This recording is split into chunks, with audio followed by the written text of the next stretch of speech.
Tadjahao ni hao.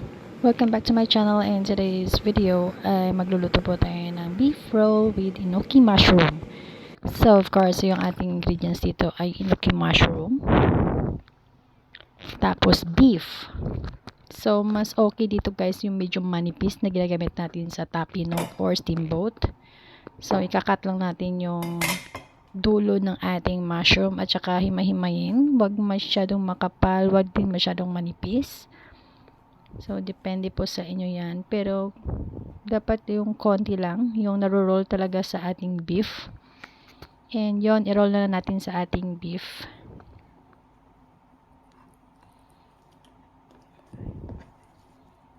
Medyo nahihirapan ako dito guys kasi medyo makapal yung aking beef. Kaya mas prefer yung medyo manipis. Pero okay din naman yung kinalabasan niya. Masarap naman talaga siya. So wala masyadong keme-keme. Ganyan lang siya mga mi. So pwede din lagyan ng toothpick para hindi siya matanggal. But sa akin okay na yon.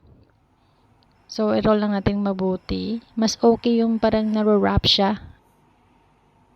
So yung mga ibang nating ingredients dito ay honey, mirin, minced garlic, and onion. Minced din to natin guys, yung ano natin. Sa maliit na bowl, lagay natin yung ating honey, 1 teaspoon. Mirin, 1 teaspoon din to.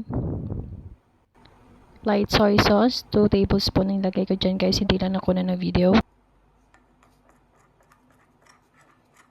Lagyan ko na 2 kutsarang tubig.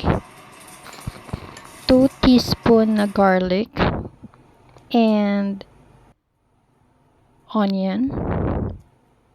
White onion ginamit ko dito guys. So ayan. So depende po yan sa dami ng gusto nyong iluluto yung sauce natin.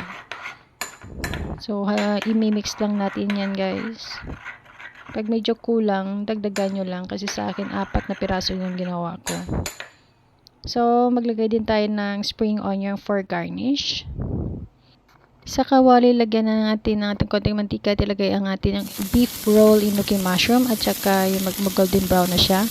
Tapos ilagay na natin yung sauce na pinipare natin. So hindi ko nakunan ng video yung aking ano, kaya eto na guys yung final product niya. So nilagay ko lang yung spring onion. Nagmamadali kasi ako guys, sorry na. Thank you for watching guys. Bye!